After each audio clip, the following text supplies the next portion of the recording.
So next we're going to move forward into priming, base coating, and detail stuff. After this we'll do decals, and then lastly we'll get into weathering, and then finishing with basing. So the next thing up for priming, of course, is you can use whatever you have on hand. So this is Corax White. If you happen to have GW's Citadel Primer, that works just fine. Or you can use other things, like I like to use Vallejo Gross Gray Surface Primer. This stuff is really great. I like to put it through an airbrush, but you can put this on with a brush. You don't have to use an airbrush. You thin it down mostly the same way you would normal paint, maybe just a little bit more or a little bit less depending on what you use to do that with either water or other mediums or whatever. But I like to put this in maybe like to 75% parts of primer to 1 part 25% water or thinner. So I'm going to put this through an airbrush, but again, you can brush this on however you feel like. But use your preferred method, either your regular standard rattle can primer, your brush on surface primer, or airbrush primer, whatever. And I'll see you back in a second. So you'll notice here our World Eater Duder is all primed up. This is using, again, the Vallejo Ghost Gray primer. This stuff is really great because it gives a fantastic finish. And it gives a really great surface to prime on. If I can get it super close, let me see how well the macro will go. That finish is super fantastic, super thin, and it just works really, really well. I'm a big fan of this stuff, and so if you have the ability to try it out, make sure you do give it a try. So now he's all primed up, we can start base coating. I'm going to really quickly run through a little bit of steps on how this is going to go. First, I'm going to grab my base coat, which is Warpaint's Matte White, Army Painter Warpaint's Matte White. This is a very matte, straight, flat white, given by the name, of course. It's a very matte white. There's no other colors into it. It's basically a pure white. Now I know highlighting is going to be an issue later, which we'll get into, but I like to start from a straight white, and then I like to weather it down, and then I like to use another bit of straight white to do highlighting instead of using a gray. The great thing about using a gray primer is that when we go to base coat white, basically what we're going to do is we're going to leave a little bit of this gray showing through. So we're not going to go totally opaque with our matte white. We're going to go maybe 80%. If you can do that with the brush, great. I'm using an airbrush, so it's a lot easier. Basically what I'm going to do is go 80% opaque with our white to leave some of that really fantastic gray color showing through. My focus is going weird, but that's okay. And so I'm going to leave just a little bit of the gray showing through, and then we'll weather it and bring that color down. And then when we come back to use pure matte white to highlight, it'll be much more obvious instead of having to go the other way around. Because again, a lot of times when you paint white traditionally, and I understand that's normally how things are done, this is the way I like to do things. Normally you start with a gray and not a pure white, so that you can use you use pure white to highlight. So anyways, that's going to be our first step. I'm going to throw that through the airbrush, and then I'm going to use Vallejo Game Color. This is heavy blue, fantastic color. I'm trying as best I can, and this is a process that I've been doing over the course of a couple of months through many different figures. I like to try to color match as best as I can given reference material, which I'll go ahead and post up right now. I'll use a picture or a couple of pictures of what I like to use for reference, and what I use to base the colors that I picked for the entire army out.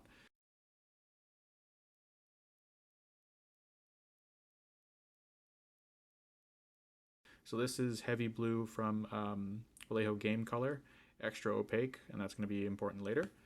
You can put this through not just the airbrush, but you can use a brush on it again, like I said earlier, but it's going to be a little bit more difficult to get that opaque 80%.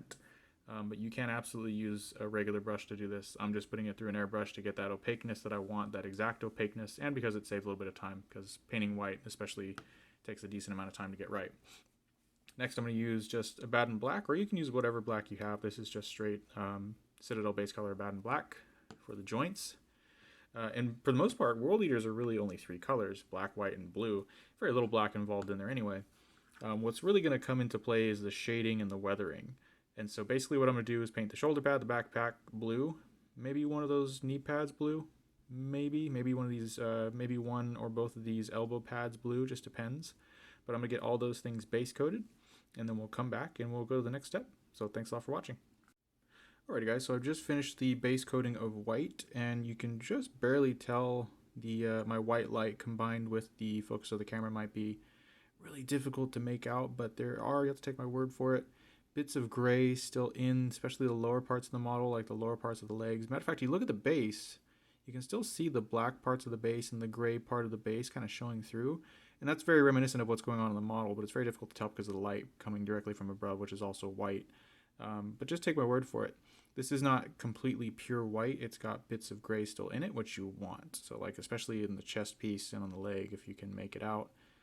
On the back there, it's not totally white. You can really tell on the legs it's just slightly an off-white, and that's what you're after. So now I'm going to show you how to base coat with the brush. Do have a wet palette just off camera here. See if I can get it into the frame. So we're going to use this blue pile just here, which is our Vallejo Game Extra Opaque Heavy Blue. Fantastic color, love it. So getting a little bit of water on the brush, I'm just using a hobby brush, a Zero that I found at a nearby retailer. It's just actually kind of nice, so I went ahead and went with it. So I'm going to thin down this blue a little bit because you don't need to use the straight color. You need to thin it down a little bit before you start applying it. And that's about the right consistency. It flows really easily. There's no resistance to the paint, and that's really what you're after. So I got a little bit of blue here. I'm going to start putting it down here on the shoulder pad because it's super easy to see. So, oops, touched on. Actually, the arm is fine because I was planning on doing that as well. Now, when you lay the color down, you'll notice that there's bits of white showing through. Like if I go a nice big streak right here, you can sort of tell. Oops, my thumb wasn't in the way. Geez. You can sort of tell there's white still showing through underneath this blue. And that's okay, you want that. We're going to do 2 layers of this color everywhere where we're going to put blue down. And so you want that transparency. That means the paint is the right thickness, but also it's applying really easily, of course, very controllable. I'm not getting it anywhere I don't want to. If I flip him over really quick, should really be using my paint handle, but whatever. So the paint's really controllable. It's not clogging any detail, which is a big part of why you thin it down. Just smash that right there real quick. Looking very nice so far, if I can get that to focus. Super. Grab a little bit more and attempt to stay in frame. See how this goes. Get a little bit of water, just a touch. The wet palette does help keep the paint wet, for lack of a better term, but it does need to be thinned correctly, so I do need to load up the brush correctly as well as use the right consistency. So the shoulder pad, really easy to see. When I streak across like this, you can really plainly see that a lot of white is showing through. The color is not solid, there's a lot of inconsistency, but you want that. You really do, because we're going to put a second layer over this. And once you apply a second layer, the color will be really strong, really even. It's going to be really, really solid. It's going to look fantastic, but it's okay to get that discoloration, especially early on in the first coat. You want to avoid doing one thick coat because you'll clog details very, very easily. And so this is how your base coating is going to go. I'm going to do a little bit more just for example's sake on the opposite shoulder pad, which is a really great example because we do have more detail. So we have the Legion heraldry right here. When we start to lay down color, you would think you have to avoid that, but I'm going to come right up against it because the paint is thinner. It's not going to clog any of that stuff. We can come back later and put the other color right on top of it. We're not worried at all. So you can go through this stuff with your thin paint and not be scared to get right up amongst it or right over it. Like let's say you want to just come back later and do the gold right over, which is probably what I'm going to do, usually what it is. You can go touching on this stuff all day, no problem. And then when you come with the next color, you're just going to cover it anyway. But because it's thin, really easy to cover, also really easy to control, not worried. So I'm going to go through the whole model, do the blue, do the black. The black is going to be in these back joints and the joints of the armor. You can just barely see if I can get me to focus. So these joints here, there's some joints around his hip there, some of these pipes maybe, down here at the bottom, whatever this is, the sort of the back of the knee, maybe the ankle joint or whatever that is. But go through, put down your black, put down your blue, and then I'll see you in a minute. Alrighty guys, so I went ahead and finished up my base coats of my other colors. So I've got the heavy blue from Vallejo Game Color, and I've got a Baden black or just your standard black there in the soft joints of the armor. You can use any black really for this kind of thing. But the next portion of the process is sort of up to you. Now, in this step here, in my technique, I like to do the decals because I'm going to put a gloss varnish over the entire model to sort of seal in the paint job so that I don't scuff it and scratch it. When using an airbrush, especially, it's really easy to rub off the colors, especially my white, without sealing them down. The gloss varnish also holds the purpose of like making the surface really even and really smooth before you put decals on, which is the next step for me. But you, if you want to go ahead and jump straight into doing the decals and then doing your metallic colors, that's completely up to you. Another reason why I'm not going to do the metallic colors before I do the decals is once the decals are done, I like to do a matte coat over the entire model. Now, when you matte something down with matte varnish, the shine tends to go away or gets kind of lessened, and because of the nature of the varnish.